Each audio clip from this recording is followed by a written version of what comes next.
नमस्कार, आप देख रहे हैं न्यूज़ 18 का डिजिटल प्लेटफॉर्म और मैं हूं आपके साथ शिवानी राज। अमेरिका और ईरान के बीच पहले से ही नाजुक चल रहा सीज़ फायर सोमवार को टूटने की कगार पर पहुंच गया, जब यूएई पर ईरानी ड्रोन और मिसाइलों से हमला हुआ। वहीं अमेरिका ने कहा कि उसने हॉर्मुज़ जल डमरू मध्य में ईरान की कुछ नावों को डुबो दिया है। ईरानी ड्रोन हमले के बाद यूएई के फुजैरा पेट्रोलियम इंडस्ट्रीज जोन में आग लग जाने पर भारतीय नागरिक घायल हो गए। यूएई स्थित भारतीय दूतावास ने एक्स पर एक पोस्ट किया और उसमें पुष्टि की कि फुजैराह में हुए हमले में 3 भारतीय नागरिक घायल हो गए हैं।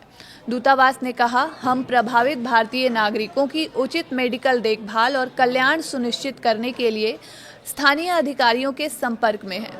8 अप्रैल को अमेरिका के साथ एक सीज फायर समझौता होने के बाद ईरान को अपने किसी खाड़ी पड़ोसी पर यह पहला हमला है। इसी बीच राष्ट्रपति डोनाल्ड ट्रंप ने सोमवार को फॉक्स न्यूज को दिए एक इंटरव्यू में ईरान को चेतावनी दी है।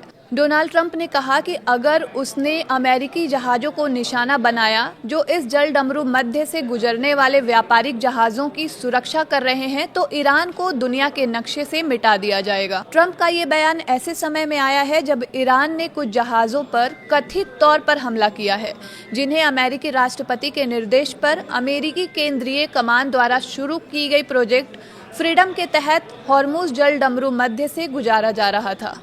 ट्रंप ने अपने social media platform truth social पर दावा किया कि ईरान ने कुछ जहाज़ों पर हमला किया है। इनमें एक दक्षिण कोरियाई मालवाहक जहाज़ भी शामिल है जिसे जल डमरू मध्य से गुजारा जा रहा था, जो 28 फरवरी को ईरान के साथ युद्ध शुरू होने के बाद से प्रभावी रूप से बंद है। तो इसी तरह की तमाम खबरों के लिए आप जुड़े रहिए न्यूज़ 18 के साथ। तब तक के लिए धन्यवाद।